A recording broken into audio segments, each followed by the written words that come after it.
हिंदू धर्म में नवरात्रि का बहुत अधिक महत्व है। नवरात्रि का पर्व 9 दिनों तक बड़ी ही धूमधाम से मनाया जाता है। इन 9 दिनों में माँ के 9 रूपों की पूजा अर्चना की जाती है।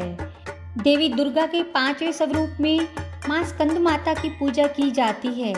इन्हें अत्यंत दयालु माना जाता है। स्कंद कुमार कार्तिकेय की माता के कारण इन स्कंद माता का नाम दिया गया है। मान्यता है कि स्कंद माता भक्तों की समस्त इच्छाओं की पूर्ति करती हैं। इन्हें मोक्ष के द्वार खोलने वाली माता के रूप में भी पूजा जाता है। सूर्यमंडल की अधिष्ठात्री देवी होने के कारण इनका उपासक अलौकिक तेज वाला और कांतिमय हो जाता है। ऐसे में मन को एकाग्र रखकर और पवित्र रखकर इस देवी की आराधना करने वाले साधक या भक्त को भवसागर पार करने में कठिनाई नहीं आती। माँ को केले का भोग लगाएं और इस मंत्र द्वारा माता का जाप करें। ओम देवी स्कंद माताए नमः। माता की 4 भुजाएं हैं।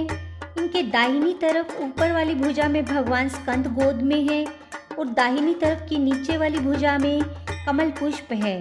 बाईं तरफ की ऊपर वाली भुजा वर मुद्रा में है और नीचे वाली भुजा में भी कमल है। माता का वाहन सिंह है। स्कंद माता कमल के आसन पर विराजमान है, इसलिए इन्हें पद्मासना देवी भी कहा जाता है। पौराणिक कथा के अनुसार एक राक्षस था जिसका नाम ताड़कासुर था। उसने ब्रह्मा जी को प्रसन्न करने के लिए कठोर तपस्या की। उसकी कठोर तपस्या देखकर ब्रह्मा जी बेहद प्रसन्न हो गए। उन्होंने प्रसन्न होकर ताड़कासुर को दर्शन दिए। उस कठोर तप से ब्रह्मा जी ने प्रसन्न होकर उसके सामने आए। ब्रह्मा जी से वरदान मांगते हुए ताड़कासुर ने अमर करने को कहा। ब्रह्मा जी ने उसे समझाया कि जिसका जन्म हुआ है उसे मरना ही होगा।